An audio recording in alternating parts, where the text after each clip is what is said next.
இன்றைக்கி வந்து ஒரு டீ டைம் ஸ்நாக்ஸ் தான் பார்க்க போகிறோம். வாங்க எப்படி பண்ணுறதுன்னு பார்க்கலாம். இதுக்கு வந்து நான் ஸ்வீட் கார்ன் எடுத்திருக்கேன். இது கூட வந்து கொஞ்சமாக இஞ்சி சேர்த்து இது மாதிரி நல்லா கொரகொரப்பாக அரைச்சிக்கோங்க. அது கூட நான் வந்து வெங்காயம், குடமிளகாய், கொத்தமல்லி, மிளகாய்த்தூள், கரம் மசாலா, 1 ஸ்பூன் அரிசி மாவு, 1 ஸ்பூன் சோள மாவு, 1 ஸ்பூன் கடலை மாவு சேர்த்து கொஞ்சோண்டு தேவையான அளவு உப்பு சேர்த்து நல்லா இந்த மாதிரி பசைஞ்சு எடுத்துக்கிறேன்.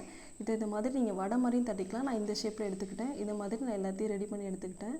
இது மாதிரி ரெடி பண்ணி எடுத்தேன்னா ஃபஸ்ட்டு கொஞ்சம் ஹை ஃப்ளேமில் வச்சுட்டு இது மாதிரி போடுங்க. போட்டதுக்கப்புறம் கொஞ்சம் நேரம் கழித்து சிம்மில் வச்சுட்டு நல்லா பொரியட்டும். இந்த எண்ணெயெல்லாம் சொரசொரப்புலாம் அடங்கினதுக்கப்புறம் மாதிரி எடுத்துருங்க. உண்மையாக ரொம்பவே டேஸ்ட்டாக இருக்கும். நீங்களும் ட்ரை பண்ணி